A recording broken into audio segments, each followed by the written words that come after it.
Fatihah ila ruhi sayyidina Rasulillah sallallahu alaihi wa alihi wasallam wa ali baitil mutahharin wa ashabil muhtadin wa tabi'ina lahum bi ihsanin ila yaumiddin wa ila arwahi masyayikhina muallimina wa dal huquqi alaina wa alaihim ajma'in khususan ila arwahi al-maktuba fi hadhihi al-waraqah Ki Haji Abdurrahman Basnawi, Ki Haji Rahmani, Ki Haji Abdullah Musa, Ki Haji Anwar, Ki Haji Nasruddin, Ki Haji Marzuki Abduh, Ki Haji Syahrani, Ki Haji Abdullah Syafi'i, Ki Haji Muhammad Ma'mun Khatib, Ki Haji Ahmad Rifyan Hidayat wa usulihim wa furu'ihim wa salasil isnadina ila Rasulillah sallallahu alaihi wasallam anallaha ta'ala yu'i darajatihim fil jannah yukathiru mathubatihim wa yudha'ifu hasanatihim wa yafaduna bijahihim wa yu'idu alaina min barakatihim wa asrarihim wa anwarihim wa yarzuqna ilman nafi'a wa fahman nabiyyin wa yafdal mursalin wal hamal malaikatil muqarrabin ala hadhihi niyah wa ala manabihi masyayikhuna wa ila hadratin Nabi Muhammad sallallahu alaihi wa alihi wasallam bisiril Fatihah.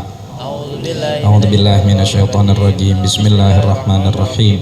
Alhamdulillahi rabbil alamin arrahmanir rahim maliki yaumiddin iyyaka na'budu wa iyyaka nasta'in ihdinas siratal mustaqim siratal ladzina an'amta 'alaihim ghairil maghdubi 'alaihim waladdallin. Amin. Assalamualaikum warahmatullahi wabarakatuh. Waalaikumsalam warahmatullahi wabarakatuh. Alhamdulillah wassalatu wassalamu ala sayyidina wa maulana rasulillah wa ala alihi wa ashabihi wa man tabi'ahu wa nasarahu wa walah amma ba'dah.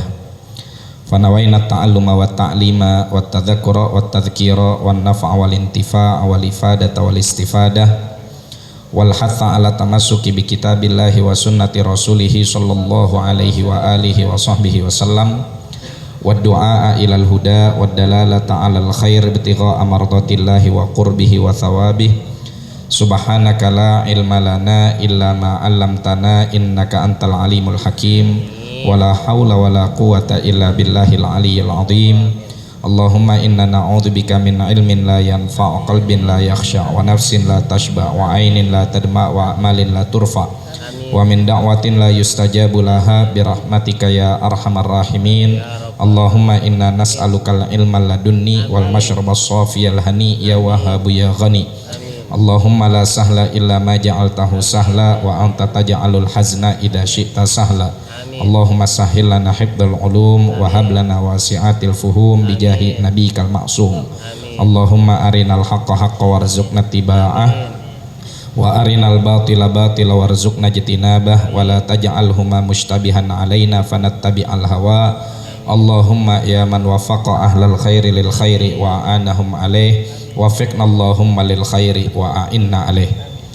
Ahbabana al-afadil wa masyayikhana al-akarim as'adakumullah. Alhamdulillah, di waktu yang penuh dengan keberkahan ini Allah anugerahkan kepada kita nikmat taufik dan juga inayah untuk sama-sama kita melangkahkan kaki kita ke tempat yang mulia, yang mana tempat ini dibangun dengan kita meyakini bahwa para pendiri dari masjid ini assasa alal masjid ala taqwa. La masjidun ussisa ala taqwa min awwali yaumin ahaqqu an taquma fihi rijalun yuhibbuna an yatatahharu. Ayat ini Allah sampaikan kepada baginda Nabi Muhammad sallallahu alaihi wa alihi wasallam manakala orang-orang munafikin bangun masjid tandingan, walaupun tujuan mereka di depan Nabi kelihatannya cakep. Ya Rasulullah, kita mau bikin masjid biar yang tua-tua nggak usah jauh-jauh ke masjid, kita bisa akomodir di masjid yang baru. Kagak taunya tuh masjid tujuannya irsadan liman haraballaha wa rasulah. Akhirnya Allah Subhanahu wa taala sampaikan kepada baginda Nabi sallallahu alaihi wasallam agar Rasulullah tidak memberikan perhatian kepada masjid yang dibangun oleh orang-orang munafik tersebut.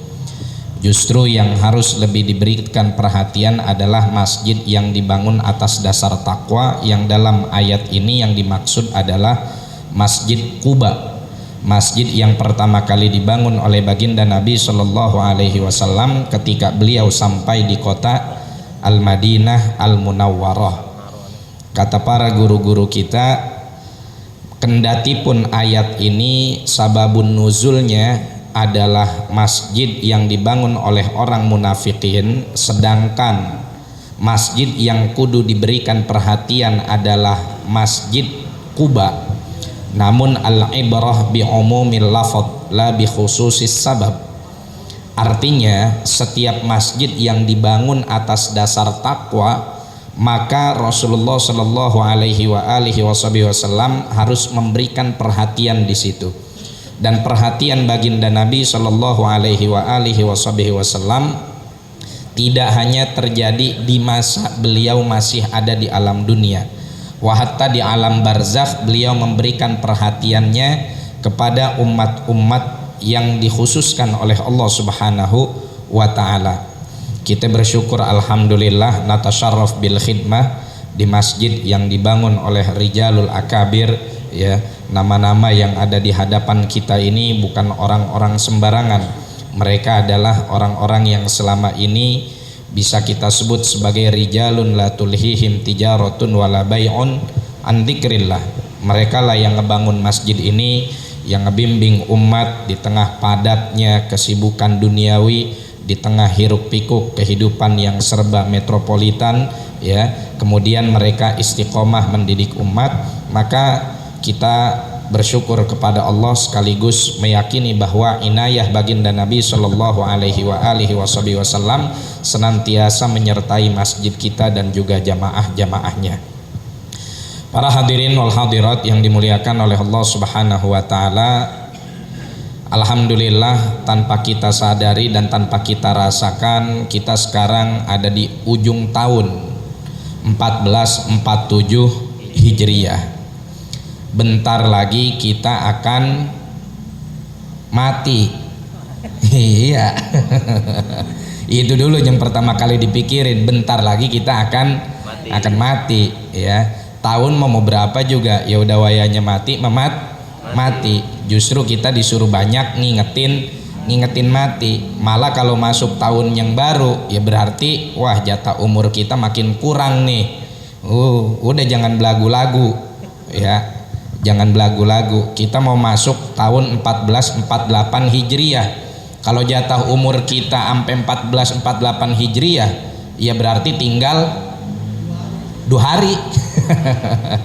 Tinggal 2 hari. Tapi mudah-mudahan Allah Subhanahu wa Ta'ala anugerahkan kita sehat afiat, panjang umur dalam taat kepada Allah Subhanahu wa Ta'ala.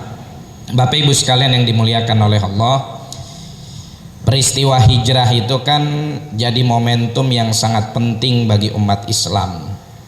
Kendati pun memang penanggalan kalender ini baru terjadi di zaman Sayyidina Umar bin Khattab radhiyallahu taala anhu wa ardhah, tapi peristiwa hijrah lah yang kemudian dijadikan patokan sebagai penanggalan kalender tahun pertama.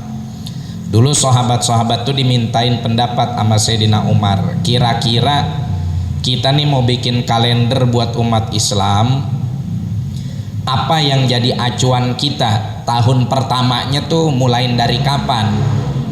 Akhirnya banyak sahabat ngasih usul sampai akhirnya disepakati peristiwa hijrah baginda Nabi lah yang kemudian dijadikan sebagai patokan. Ya, makanya disebut as-sanah al-hijriyah. Wa illa sebetulnya zaman dulu orang-orang Arab udah punya kalender, ya, yang kita pakai saat ini sebagai kalender umat Islam, tapi mereka mengenal itu sebagai hitungan Qamariyah. Tahu Qamariyah, Pak? Janda tukang nasi uduk. Janda aja pada melek, ya. Qamariyah itu ngitung waktu pakai bulan. Cuman dulu mah ya udah berulang begitu aja tuh, kagak disebut nih tahun pertama, tahun kedua, kagak. Disebut hijriyah karena dijadiin hijrahnya Nabi sebagai patokan. Oh, hijrahnya Nabi nih jadi tahun pertama sanah Qamariyah buat kalendernya umat Islam.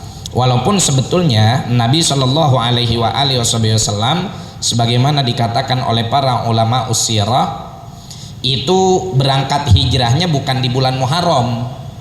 Nabi itu keluar Mekah di bulan Dzofar, akhir bulan Dzofar. Guru-guru kita lebih senang nyebutnya bulan Dzofar pakai zo, bukan pakai sod. Ya, karena kalau Sofar itu satu rumpun dengan sifrun, artinya kosong. Ya, kenapa disebut kosong? Karena orang Arab zaman dulu, dan ini tradisi ke bawah sampai ke Indonesia, bulan Sofar itu dianggap bulan sial, bulan apes, bulan kosong, gak ada untung. Makanya Nabi bilang la sofra wala adwa wala tiyarota. Ya, kemudian Nabi SAW juga bilang innallaha yu'jibuhul fa'lul hasan. Allah itu senang ama orang yang optimis. Makanya daripada dinamain sofar atau sifrun yang artinya kosong, guru-guru kita senang nyebutnya dhofar. Dhofar itu pakai dho, artinya beruntung. Ya, makanya udah jangan nganggap apes lagi bulan sofar. Sama aja kayak bulan yang lain. Yang namanya apes itu kalau kita maksiat, walaupun kita adanya di bulan Ramadan. Ramadan nih cakep banget, atau Dzulhijjah keren banget, minal ashhuril hurum, apalagi 10 hari pertama. Terus kita maksiat di situ, itu orang yang boncos sesungguhnya tuh yang itu, yang rugi sesungguhnya tuh itu. Tapi kalau orang gak maksiat walaupun di bulan Dzofar, baik-baik aja ya. Orang kita kadang-kadang mau hajatan bulan Sofar takut, jangan hajatan bulan Sofar ntar jodohnya pendek. Iya, akhirnya gara-gara banyak yang kagak hajatan di bulan Sofar pada takut, udah undangan ustadz marhabanan sepi.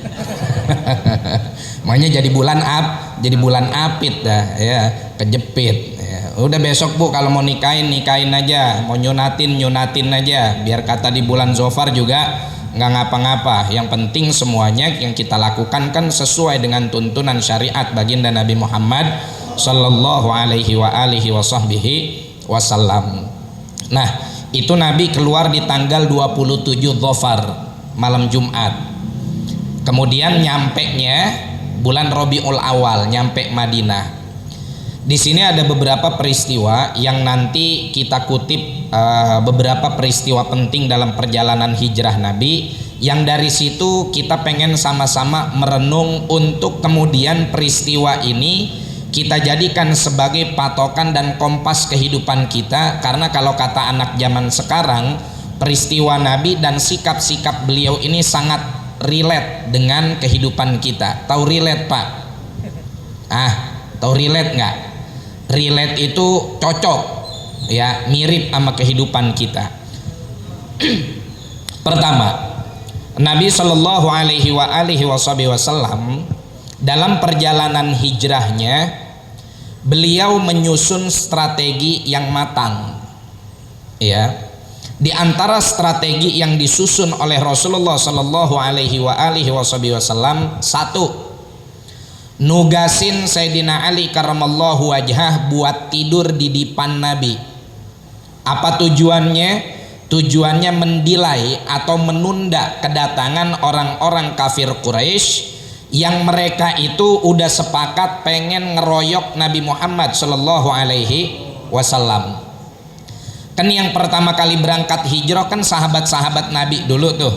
Ya, setelah hijrah dari Habasyah selesai, kemudian hijrahlah mereka ke Madinah.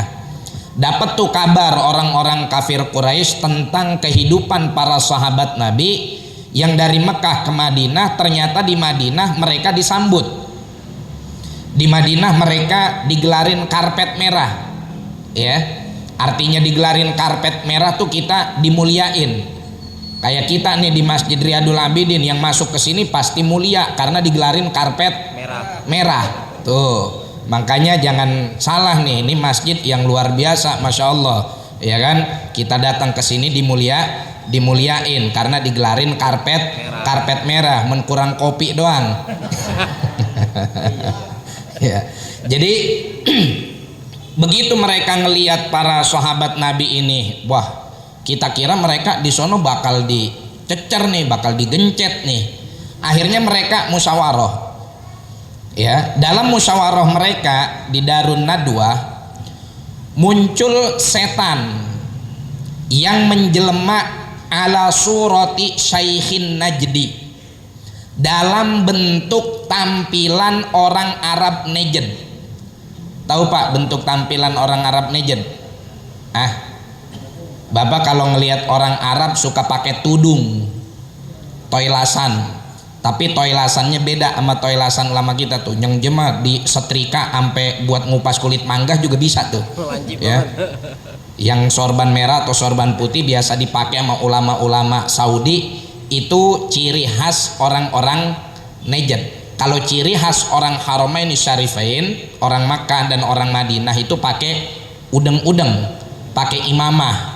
Nah, yang ngebedain antara orang muslim dengan orang kafir, kalau orang muslim imamahnya ditaruh di atas peci, jadi dia pakai peci baru digubet palanya. Nah, kalau orang-orang kafir Quraisy itu kagak dipakein peci, dia gubet doang tuh. Itu perbedaannya. Nah, ini iblis menjelma menjadi engkong-engkong yang berpenampilan arah orang Najd. Dialah yang kemudian ngasih saran, Muhammad tuh cuman satu aja, kalau lu mau selesain urusan dia, bunuh aja, tapi jangan dewek-dewek, keroyok. Cara ngeroyoknya, ambil dari masing-masing suku pemuda yang paling kuat, yang paling jago berantem. Supaya apa? Supaya nanti fa'arnya, balas dendamnya Bani Hashim gak sanggup. Kalau yang ngebunuh cuman dari satu suku, Bani Hashim masih bisa ngelawan, 3 suku masih bisa ngelawan. Tapi kalau semua suku yang ada di Jazirah Arab, yang ada di Mekah bersatu padu untuk ngeroyok, Bani Hashim balas dendam kewalahan. Tuh, begitu tuh. Akhirnya mereka sepakat untuk itu. Maka mereka ingin menyerang Rasulullah Shallallahu Alaihi Wasallam. Adanya Sayyidina Ali di dipan Nabi itu kan lumayan cukup memberikan durasi waktu bagi baginda Rasul untuk meninggalkan rumah, karena emang begitu diintip sama mereka dianggapnya Rasulullah masih tidur, karena Rasulullah kekurup pakai Sayyidina Ali kekurup pakai sorbannya Rasulullah Shallallahu Alaihi Wasallam. Jadi kata orang-orang kafir, udah tenang aja, dia masih ada tuh di atas dipannya masih ngorok, ya ntar aja. Sampai akhirnya mereka dikasih ngantuk yang sampai parah, sampai Rasulullah keluar dari rumah itu sempet ngaurin pasir di atas pala atu-atu tuh orang-orang kafir Quraisy tuh, diaurin pasir atu-atu, sampai pas sudah matahari rada naikkan dikit, ya kalau kata orang Pela Mampang, matahari udah nontot, ya. Itu dia pada kepanasan, akhirnya dia pada bangun dah tuh. Pas bangun pasir pada jatuh kelilipan, akhirnya mereka ribut. Siapa lu ya yang ngerjain gua ya, naruhin pasir di pala gua? Kagak, bukan gua aja kali no. Udah jangan pada berisik, ntar kalau berisik Muhammad bangun kabur dia. Diintip masih ada, lah kebluk juga nih tidurnya. Ayo kita serang. Begitu diserang ternyata Sayyidina Ali. Tapi sportifnya mereka begitu, yang dicari Rasulullah, yang ada Sayyidina Ali, udah kagak diapa-apain. Itu tugas pertama. Tugas kedua Sayyidina Ali, sebagaimana dikatakan oleh para ulama usirah, Sayyidina Ali dititipin oleh baginda Nabi amanah berupa apa? Ya Ali, tuh di rumah saya banyak banda orang-orang kafir Quraisy yang dia pada titipin ke saya, ya. Ini kita berangkat hijrah, tolong balik-balikin tuh harta mereka yang mereka titipin ke saya, balik-balikin. Kenapa demikian? Jadi begini Bapak Ibu sekalian, orang Arab itu dulu kan terkenal demen sama banda, ya. Apa ayatnya yang ujungnya la syadid?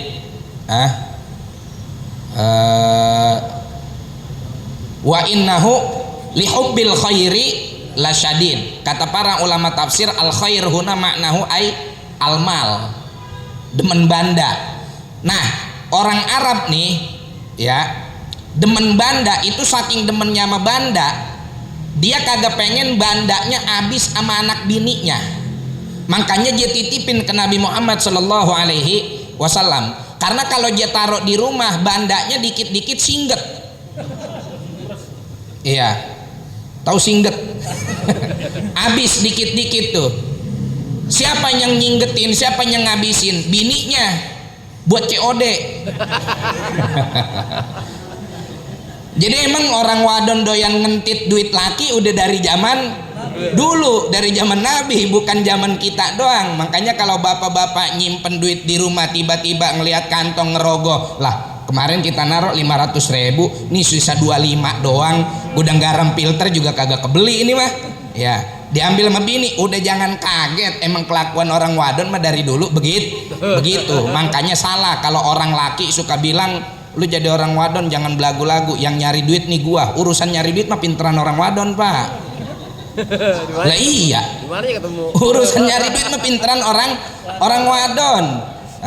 Tanya sama ustadz kita, guru-guru kita pulang tahlilan naruh amplop di selipan kitab, bininya gak pernah baca kitab, buka kitab. Jetaro tahu naruhnya di situ. Tuh begitu jamaah sekalian ya. Terus dihabisin sama anaknya, sehingga mereka mikir, ya ini kalau ditaruh di rumah mah bakalan habis. Mau nggak mau dititipin. Nitipin ke siapa? Kebanyakan orang pada saat itu nggak amanah. Yang amanah cuma Nabi Muhammad Shallallahu Alaihi Wasallam. Dititipinlah ke Nabi Muhammad Shallallahu Alaihi Wasallam, yang punya dinar, yang punya dirham, yang punya kalung, yang punya macam-macam. Dititipin tuh banda-banda mereka, disusun sama Nabi. Ini punya si Anu, ini punya si ini, ini punya si Ono, dirapi-rapiin. Begitu Nabi Shallallahu Alaihi Wasallam berangkat hijrah, kan nggak ada waktu tuh buat beliau ngebalikin secara langsung. Ditugasinlah Sayyidina Ali buat ngebalikin. Ya makanya Sayyidina Ali mah hijrahnya belakangan. Itu yang pertama. Yang kedua, Nabi Shallallahu Alaihi Wasallam nyusun strategi dengan cara, ini kalau kita ke Madinah lewat jalur utama ya bakal ketahuan, orang pasti gampang ngoyok-ngoyok kita. Lewat mana? Kalau istilah kita lewat jalan tikus, jalur alternatif tapi yang memang orang jarang tahu. Kalau sekedar alternatif kan ya orang masih mungkin banyak tahu. Ini memang jalan yang nggak diketahui oleh siapapun. Nah, caranya Rasulullah Sallallahu Alaihi Wasallam keluar dari Mekah tapi nggak langsung berangkat menuju Madinah. Walaupun lewat jalan tikus, Nabi Sallallahu Alaihi Wasallam caranya ngumpet dulu di gua Thur, di gua Thur ngumpet. Berapa hari? 3 hari. Dah, ngumpet Nabi 3 hari di gua Thur. Bagaimana logistik makanan dan minumannya? Mesen GoFood. Kalau kayak kita sekarang di sini gampang, mesen GoFood, yang penting mah punya pulsa, punya duit, ya enggak? Itu Nabi Shallallahu Alaihi Wasallam nih, lihat nih perjuangan orang zaman dulu, Bu. Nabi dan Sayyidina Abu Bakar Siddiq, Rasulullah Sallallahu Alaihi Wasallam dan Sayyidina Abu Bakar Siddiq itu menugaskan seorang wanita yang luar biasa. Siapa namanya?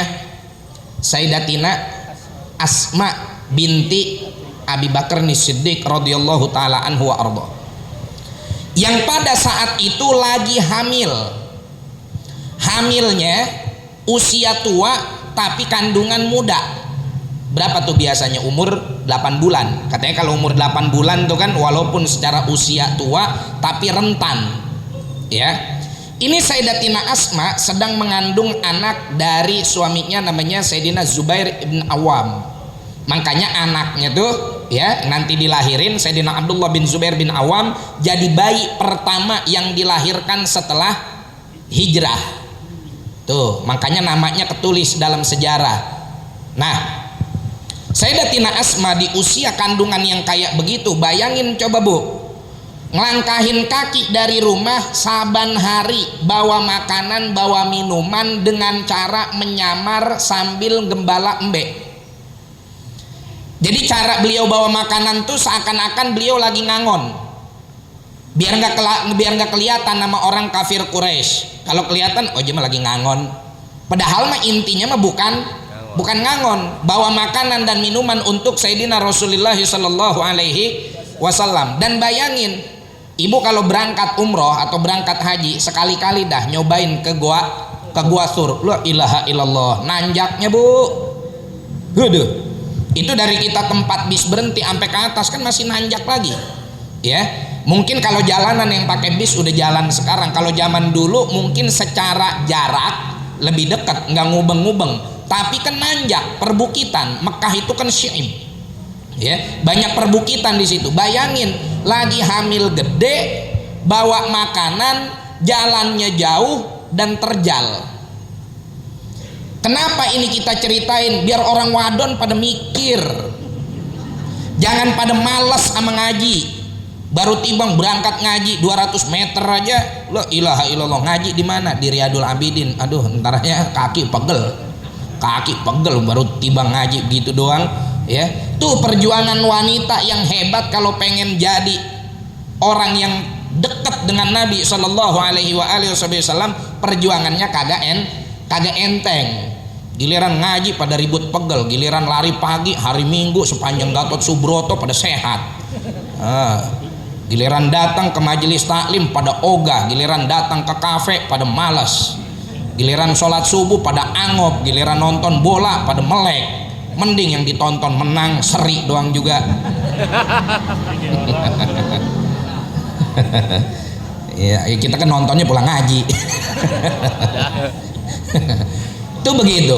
Makanya dan Sayyidatina Asma nyiasatin buat bawa bekal sama buat ganjel perutnya, beliau punya kain jarik dibelah dua. Kain kemben kalau kata orang kita mah. Itu dibelah dua. Yang satu buat ngikat perutnya, yang satu buat bawa makanan. Makanya dijulukin sebagai Dzatun Nitaqain, wanita yang punya dua kain kemben. Tuh, sampai begitunya Bu perjuangan awal-awal Islam. Kita mah sekarang udah timbang nerima enaknya doang. Kita mau berangkat ke masjid kagak ada yang ngusir, kita mau berangkat ngaji kagak ada yang ngomel, kita mau berangkat taklim kagak ada yang musik, kita mau berangkat sholat kagak ada yang ngebom, kita mau berangkat ibadah kagak ada yang nembak. Ya, kita mau berangkat ke pengajian kagak ada yang ngusilin, nggak ada yang ngelarang, nggak ada yang ngehalang. Paling ujian kita kalau berangkat ngaji apa? Berangkat kita ujian berangkat ngaji paling orang wadon pakai legging. Iya, kita berangkat ngaji Ustaz pagi-pagi. Tadi saya ngajar di Al-Ittihad Tebet pagi-pagi. La ilaha illallah, orang lagi pada karprida ya, lagi pada lari. Set celananya ngepres banget. Iya, mana belum makan kata kita, lontong siapa ini? Pesor. La ilaha. Itu doang ujian kita mah. Ya, kita lihat dosa, nggak dilihat nyeruduk. Nyetirin diri. Iya. Ala kulli hal. Nah, udah tuh. Nabi Shallallahu Alaihi Wasallam 3 hari di Gua Thur. Terus setelah itu baru ketika dirasa kondisi udah mulai kondusif, Nabi dijemput sama penunjuk jalan. Bayangin Pak, Nabi untuk lewat jalur alternatif tersebut pakai jasa akamsi. Ya, kayaknya mau orang puncak itu. Ya kalau kita keluar Ciawi ya, bayar 75.000. Kalau dia naik mobil kita, kalau naik motor dia 150.000. Sekarang mah 2,5 pertamax naik. Nah, udah tuh ditunjukin jalan. Tahu nggak siapa yang nunjukin nih? Itu akamsinya yang tahu jalan alternatif tuh orang Yahudi. Namanya Abdullah bin Arqid. Ya. Dia yang nunjukin Nabi sampai tembus ke jalur pesisir Sawahil. Ya, jalur pesisir. Dah. Ketika Nabi ada di di Gua Thur, kita mungkin udah sering dengar cerita ini, ya. Kafir Quraisy udah nyampe di mulut gua, terus mereka bilang, salah satu dari mereka bilang, "Coba nih Longok, ada di sini kali nih, dia lagi ngumpet nih." Ya. Itu sampai-sampai Sayyidina Abu Bakar Siddiq begitu ngelihat betis mereka, Sayyidina Abu Bakar nangis, takut ketahuan. Ya, kata Rasulullah, kenapa nangis? Ya Rasulullah, in halaktu ana innama ana bnu Abi Quhafa. Kalau saya yang mati, saya siapa sih? Cuman anaknya Abu Quhafa. Walakin in halakta anta halakatil ummah. Tapi kalau engkau yang celaka, umat kelar, selesai udah, Islam nggak ada lagi. Ya, kalau engkau sampai terbunuh di sini, barulah di situ Nabi Shallallahu Alaihi Wasallam bilang mabaluthna ini Allahu thalithuhuma. Bagaimana menurut kamu tentang dua orang yang lagi kesusahan, tapi ada yang memberi kemudahan, zat yang ketiga ada di tengah-tengah orang tersebut, yaitu Allah Subhanahu wa Ta'ala. Makanya itu tinggal jongkok doang begitu, kalau dilongok ke dalam kelihatan. Makanya Sayyidina Abu Bakar Siddiq begitu ngelihat betisnya, waduh ketewak nih. Iya. Tapi subhanallah, ya Allah kirim tentaranya. Tentara kagak gede-gede. Ya. Tentara buat ngelawan kebatilan kagak gede-gede, cukup gonggo. Gonggo. Iya, tahu gonggo. Cucunya laba-laba. Laba-laba doang bikin sarang di situ. Sampai akhirnya kafir Quraisy yang lain bilang, daglok amat lo. Ilokan dalam ada orang di mulut goanya aja ada sarang gonggo, ilokan aja ada di dalam. Kata yang tadi ngomong, lah iya juga ya. Udah pindah, nggak ada kali di sini. Udah tuh merah tuh pada akhirnya nggak kelihatan. Nah, dah segini aja kita ceritanya. Apa hikmahnya Bapak Ibu sekalian? Satu, Nabi Shallallahu Alaihi Wasallam dari kisah Sayyidina Ali dulu ya, yang ditugasin buat ngebagiin buat ngebalikin barang titipan. Dari sini kita lihat, yang pertama orang kafir dari dulu emang punya standar ganda, ya standar ganda pakai G bukan J, standar janda lagi. Ya, standar ganda. Standar gandanya di mana? Di satu sisi dia minta tolong sama Nabi, di saat yang bersamaan dia ngata-ngatain Nabi. Makanya ini dibahas oleh Syekh Masyaikhina Sidi Syekh Muhammad Said Ramadan Al-Buti dalam kitab beliau Fiqhus Siratin Nabawiyah, dalam Al-Ibar wal Idad, beliau bilang begitu. Orang kafir tuh dari dulu emang begitu gayanya, punya standar ganda. Ya, punya standar ganda. Ya kayak zaman sekarang berapa banyak orang kafir yang punya standar ganda, ya kan? Giliran Rusia nyerang Ukraina nggak boleh main bola, giliran Amerika nyerang Iran jadi tuan rumah bola. Tuh, ini mah contoh simpel aja dalam kehidupan saat ini. Ya, selebihnya daripada itu banyak yang kayak begitu. Ya, namun kendati pun orang kafir punya standar ganda, di mana di saat yang bersamaan mereka minta tolong sama Nabi, sekaligus suka ngatain Nabi. Tapi kan kita mah kagak mau nyontoh orang kafir. Kita mau nyontoh Nabi Muhammad Shallallahu Alaihi Wasallam. Kira-kira bisa nggak tuh kita kayak Nabi? Nolongin orang, udah gitu orang yang kita tolongin ngatain kita, sanggup nggak? Kalau pakai adat orang Betawi, ya kagak bakal sanggup. Orang Betawi mah jangan kata nolongin terus dikatain, kagak nolongin dikatain aja adatnya sebakul. Lu ngatain gua, lu kagak tahu gua orang Pela Mampang, berani ngatain gua, gua kejar lu 7 turunan 8 tanjakan. Tuh orang Betawi. Ya, makanya kalau kita pakai adat orang kita, susah kita jadi umat Nabi yang benar. Mau nggak mau kita ngikutin adatnya Nabi Shallallahu Alaihi Wasallam. Nabi mah Pak, biar kata lagi nolongin tetap dikatain sama yang ditolongin. Nabi mah masa bodoh. Ya, lu mau ngatain gue bodoh amat sih. Gue mau menolongin lu. Bahasa kata mah begitu. Nah, ini sebuah sifat yang sangat mulia. Ya, yang kalau kita bisa sampai kepada derajat tersebut, udah cakep banget dah. Ya, udah cakep banget kita punya hati. Karena susah nih kita. Kita mohon maaf, jangan kata kita nolongin orang yang minta tolong sama kita, terus dia ngatain kita nggak marah, ya. Orang yang kita nolongin dia tanpa dia minta tolong sama kita, terus dia ngomelin kita aja kita ngamuk. Ini kan kalau Nabi nih Nabi Shallallahu Alaihi Wasallam datang orang, ya Muhammad tolongin saya begini nih barang titipan saya, habis nitipin besoknya ngomongin ngatain, Muhammad megila, dia mah tukang santet, dia mah tukang sihir. Ini kan berarti orang datang untuk minta tolong ke Nabi Shallallahu Alaihi Wasallam, dan Nabi Shallallahu Alaihi Wasallam kagak minta apa-apa dari dia. Kalau kita nih orang kagak minta tolong sama kita yang justru minta sama dia. Ya, Dan kewajiban kita buat nolongin dia, kewajiban kita buat khidmah sama dia. Tapi begitu dia ngomelin kita, lah kita ngamuk. Contoh, mohon maaf jangan tersinggung, kita nih ceritanya mau jadi pejabat ya, ceritanya ini mah datang ke masyarakat, datang ke rakyat, oi pilih gua lah jadi dewan, kalau enggak jadi wali apa, wali kota apa, wali apa dah segala macam dah.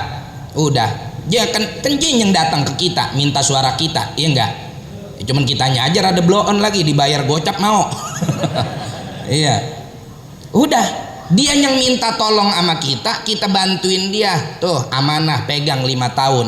Set, begitu dia bikin kebijakan yang ngerugiin masyarakat, kita masyarakat komplain, malah diomelin, YouTube malah dihabisin, ya, mobil dipasangin GPS. Lah coba bagaimana itu? Ini kan berarti etika yang nggak baik. Tapi kalau ente sebagai orang yang memang ingin berkhidmah kepada masyarakat, berkhidmah untuk umat, apalagi itu menjadi kewajiban kita, umat nasehatin kita, umat ngebenerin kita, masyarakat negor kita, jangan tersungking, terbalik, jangan tersinggung. Justru kita bersyukur ada yang ngingat, ada yang ngingetin. Sama dalam hal terkecil apapun, ya, dalam hal terkecil apapun, ya, kalau kita diingetin sama orang jangan gampang tersinggung. Itu yang pertama. Yang kedua, Nabi Shallallahu Alaihi Wasallam amanah orang yang ada pada beliau, beliau tidak telantarkan, beliau jaga dengan rapi sampai beliau pergi pun dibalik-balikin dalam keadaan utuh. Sekarang pertanyaannya, kita punya amanah nggak, Pak? Nah, dititipin amanat nggak? Kita nih dititipin amanat. Loh, di rumah saya kagak ada yang nitip apa-apa sih. Ya, di rumah saya nggak ada yang nitipin apa-apa lah. Itu mata kita emang bukan titipan. Itu hidung kita emang bukan titipan.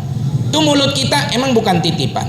Itu kan titipan Allah. Tuh mata jangan dipakai buat jelalatan. Tuh hidung sama mulut jangan dipakai buat nyosor.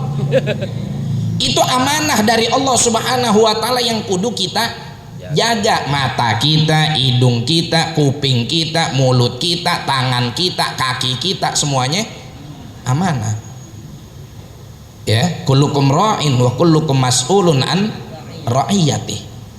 Itu baru skala terkecil, Pak. Bapak Ibu sekalian, kita dikasih amanah oleh Allah Subhanahu wa Ta'ala. Makanya refleksi akhir tahun kita ini, coba kita mikir, ini amanah yang Allah titipin ke kita dari tubuh kita, udah kita pakai buat yang bener belum? Mata kita buat kita pakai bakal ngelihat siapa? Buat sering-sering ngelihat orang soleh, buat sering-sering ngelihat ulama, apa buat sering-sering ngelihat orang yang pada lewat ngebuka auratnya? Ya. Ini kuping kita pakai buat sering dengerin pengajian, apa buat sering dengerin omongan yang kagak bener? Ini mulut kita lebih sering pakai buat ngomong yang baik, apa buat nyap-nyap yang kagak-kagak? Ini hidung kita pakai buat ngendus apa? Ini kaki kita pakai buat ngelangkah kemana? Buat ngelangkah ke masjid ngaji, apa pergi nonton panjak lenong? Ini tangan kita pakai buat nyari nafkah yang halal, duitnya kita kasih bini jadi sedekah, apa kita kasih biduan dangdut jadi mahlakah? Capek-capek nyari duit dikasih biduan dangdut, nyawer. La ilaha illallah Muhammadur Rasulullah. Padahal kalau mau pahala mah Pak kagak usah jauh-jauh. Nabi bilang walukmatun fi fimroati sodakoh.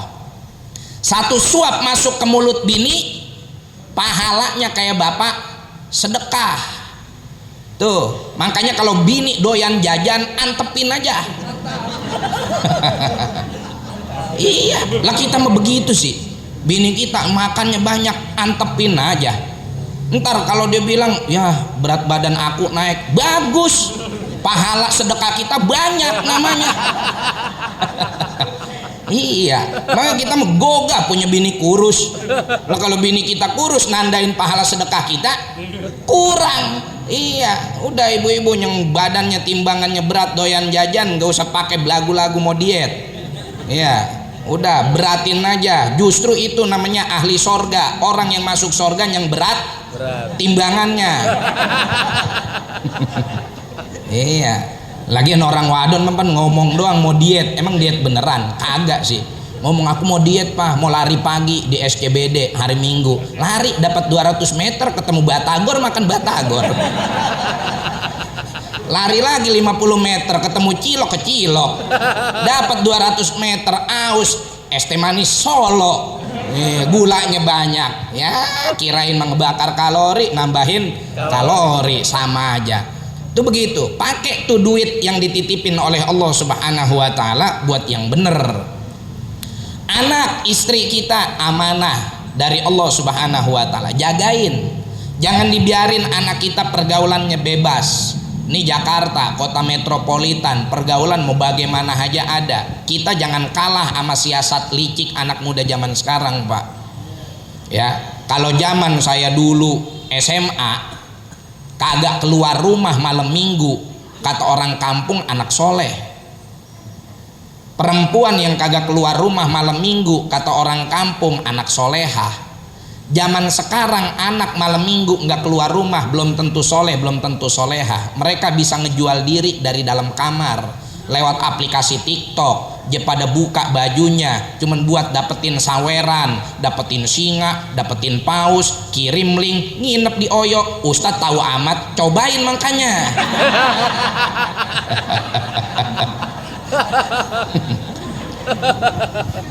Ya maksudnya kita ada pepatah Arab bilang begini Pak, ya, araftu syarra la li syarri walakin litawaqqi.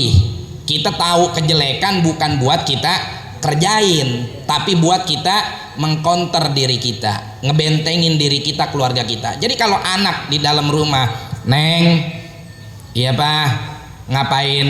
Enggak ngapa-ngapain, jangan langsung percaya. Buka pintu rumah, buka pintu kamar, lihat dia lagi ngapain, lihat isi HP-nya, lihat Instagramnya, ketahui dia mau kemana berangkat. Posesif amat jadi orang tua lah, mendingan posesif tapi anak selamat. Kalaupun anak selamat, kalaupun anaknya nggak selamat karena emang bangornya udah kagak ketulungan, orang tuanya yang selamat. Tapi kalau orang tuanya ngebiarin, udah berantakan, hancur dengan pergaulan. Orang tua dituntut oleh Allah Subhanahu wa taala karena membiarkan anaknya. Tuh.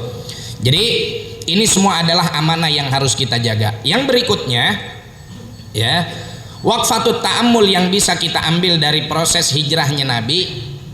Sebelum saya lanjutin, saya mau nanya, duluan peristiwa hijrah apa duluan peristiwa Isra Mi'raj? Yang mana duluan Pak? Duluan peristiwa Isra wal Mi'raj. Isra Mi'raj maka Nabi masih di Mekah, ya kan? Minal Masjidil Haram ilal Masjidil Aqsa.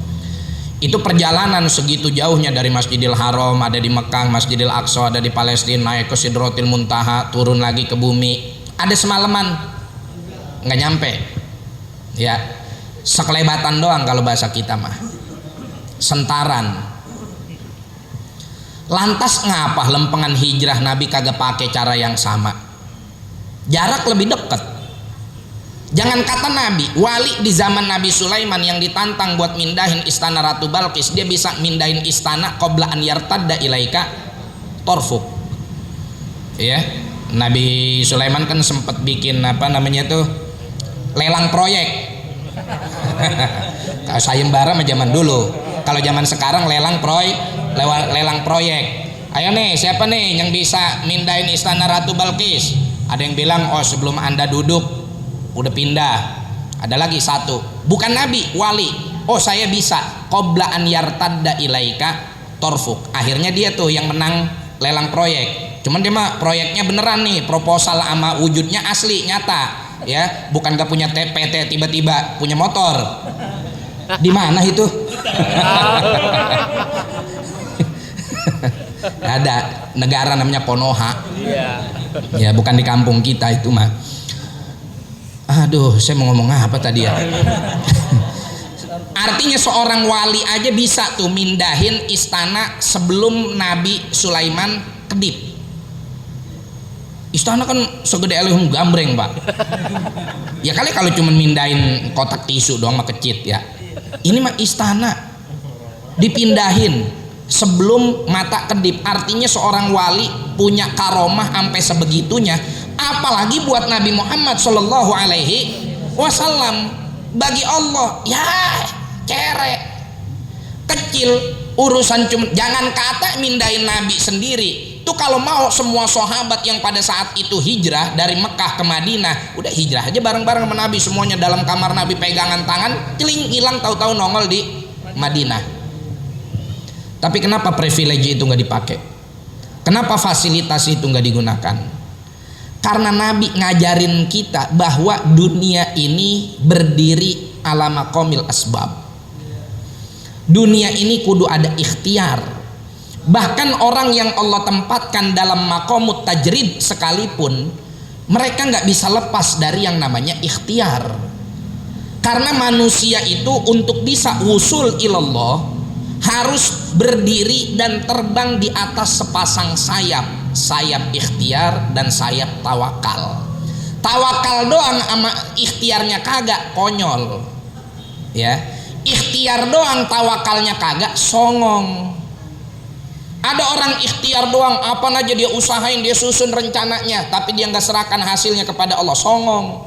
Karena dia ngerasa apa yang bakal dia gapai itu adalah hasil usahanya. Orang yang kayak begini, mentak begitu dia sukses, lagunya perak kayak korun. Kayak korun. Korun kan begitu ditagih sama Nabi Musa, dulunya miskin. Datang dia ke Nabi Musa, Nabi Musa, saya kapok jadi orang miskin, doain saya biar jadi orang kaya. Emang apa miskin? Aduh, kalau miskin mah, kalau acara keluarga, arisan apa segala macam, kebagian nyuci piring doang. Pengen saya jadi orang kaya. Ya udah, saya doain jadi orang kaya.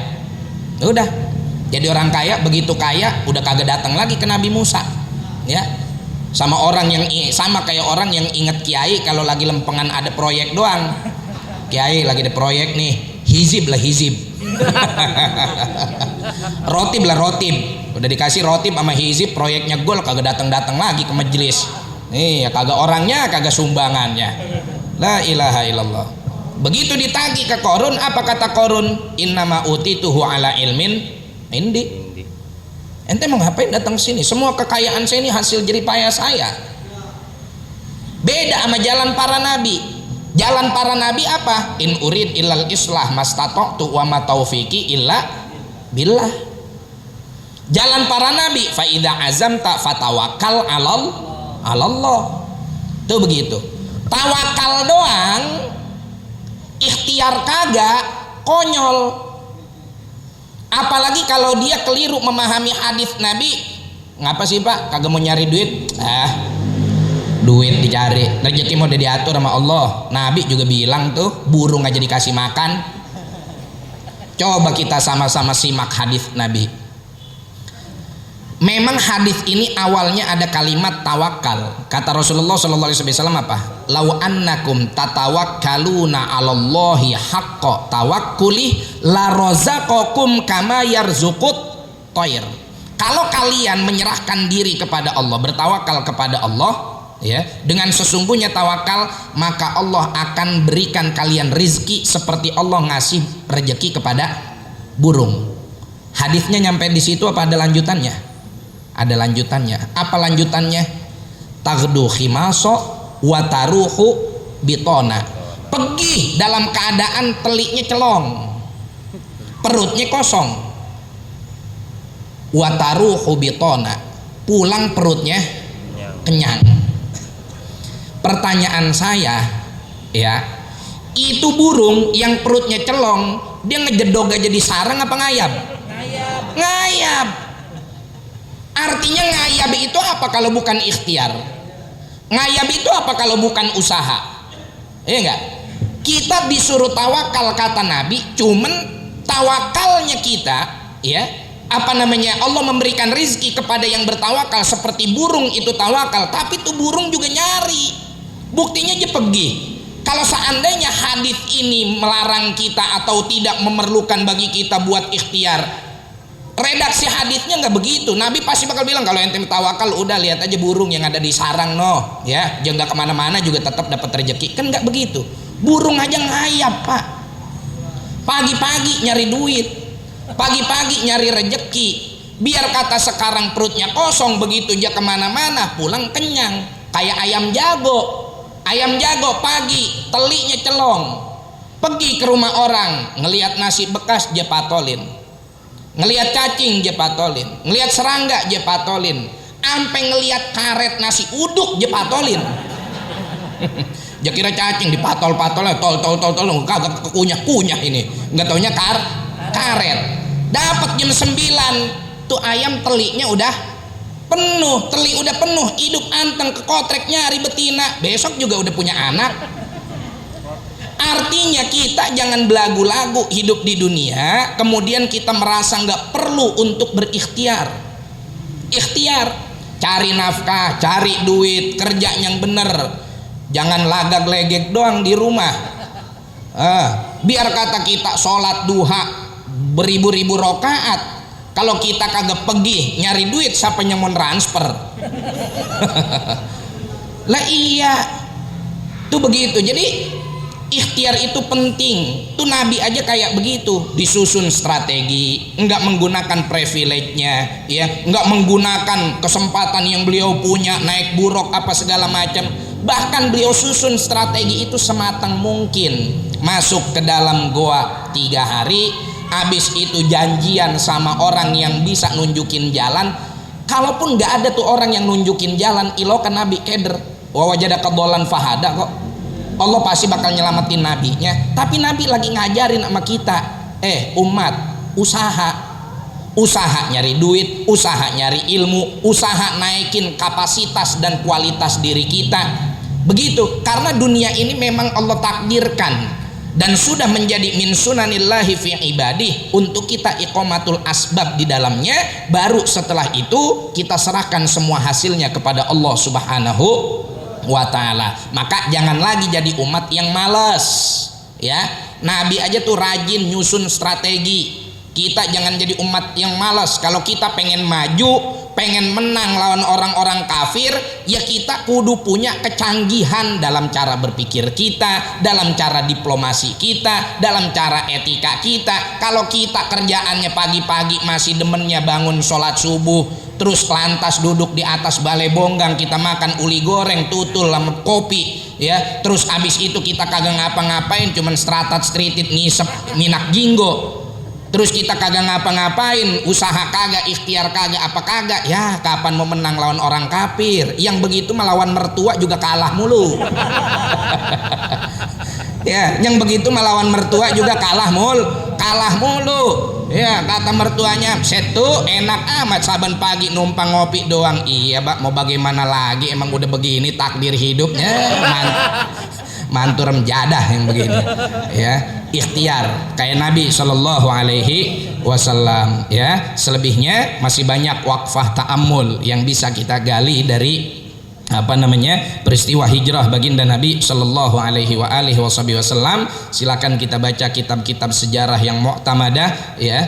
Karena waktu yang singkat, hanya ini yang dapat saya sampaikan. Kurang lebihnya mohon maaf. Wa'afu minkum. Assalamualaikum warahmatullahi wabarakatuh. Jazakumullah khairan jazakumullah jazaza. Terima kasih pada guru kita Karomul Muhtaram Kiai Haji Ridha Abdul Fattah Al-Sih atas ilmunya. Insyaallah banyak ilmu dan mau'izah serta ibarah yang beliau sampaikan menjadi ilmu yang manfaat dunia dan akhirat. Amin Allahumma amin. Hadirin hadirat yang dimuliakan Allah Subhanahu wa taala, sebelum kita baca doa, ada beberapa maklumat yang ingin kami sampaikan. Yang pertama, alhamdulillah malam hari ini kita kembali mendapat kiriman paket sebanyak 80 kotak nasi yang mana dari keluarga besar Bapak Erwin. Beliau minta doa dari para guru dan jamaah pada Majelis Ilmu Maghrib ini untuk ibunda, khusus untuk ibunda beliau yang bernama Ibunda Hajah Iti Budiawati binti H.M. Soekarta dan juga Ibunda Hajah Siti Suwarni binti Andan Nafarin, dan juga untuk putra beliau yang bernama Akhtar Yudistrian, putra yang dalam proses atau tahap seleksi masuk perguruan tinggi negeri, yaitu di Universitas Pajajaran atau di Universitas Brawijaya. Mudah-mudahan menjadi hajat dan niat beliau dikabulkan Allah Subhanahu wa taala. diberikan keberkahan dan barokah dalam kehidupannya, serta wabil kedua orang tua beliau diberi kesehatan dalam taat dan dipanjangkan umur dalam keadaan taat kepada Allah Subhanahu wa taala. Amin Allahumma amin.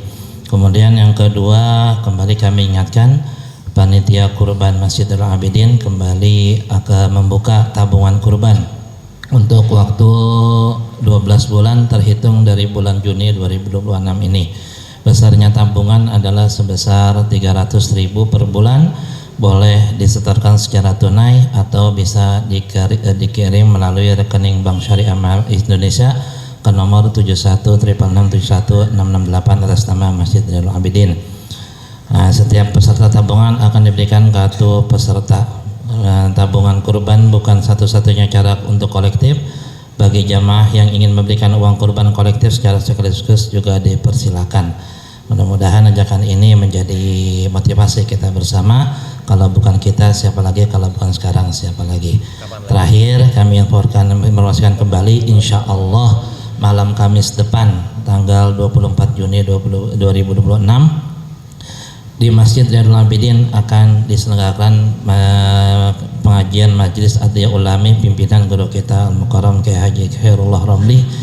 Waktunya pada salat Isya atau jam 20.00 jam 8 malam. Seluruh jamaah diundang untuk bisa menghadirkan kegiatan ini. Mudah-mudahan kita semua diberi kemudahan Allah Subhanahu wa taala. Kita tutup dengan baca Fatihah, mudah-mudahan apa yang jadi hajat dan niat kita semua dikabul Allah Subhanahu wa taala. Ala hadiniyah wa qina salihah ila hadratin Nabi Mustafa Rasulullah sallallahu alaihi wasallam. Syailallahu al-Fatihah. A'udzu billahi minasyaitonir rajim. Bismillah.